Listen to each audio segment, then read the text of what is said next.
Ons is by nag 3. Dit is by ons hut. Mooiste omgewing hierso. Hier is die paadjie waar ons ingestap het. Nogals redelik verberg hierso in die bos. Jy kan hoor hoe almal daar te kere gaan. Ons moet nou weer vir 'n hongerspan manne hierso kos maak. Dit se naam is Protea Vallei. Dit is ongelooflik mooi hierso. Mag geniet die kos maak saam met ons.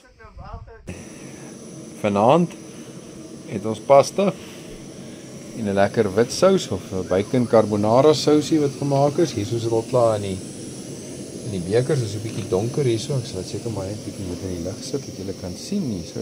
Ons gaan later kookwater hierby gooi.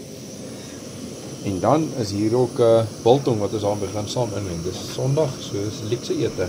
Ons kry biltong ook nogal vanaand saam.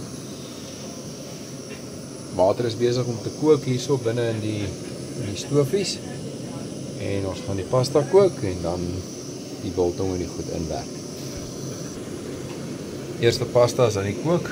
Ek het sommer 'n bietjie van my eie kruie en speserye daarby gegooi. Ons het nie werklik sout hierso nie. So kruie en speserye word nou maar bygegooi, is 'n bietjie donkerig om die pasta te kook en 'n lekker soutsmaak te gee hierso. Hierdie water moet nog aan die gang kom. Hy sukkel nog om te kook. Groot pot daai, 2 liter pot. En hierdie pot is ook nog aan die, jy kan sien hier soos al stoompies wat uitkom. Pasta gaan nou in hom ingaan. So hierdie pasta is omtrent al reg. Biltong is uit. Ons gaan dit sommer nou opsit. Sommer net so indruk. Daai potjie kook nog. Ek kook net die water uit. En daai wit sousie het ek sommer hier so ingesit, so hy moet net uitkook daarso. Wag vir die eindproduk.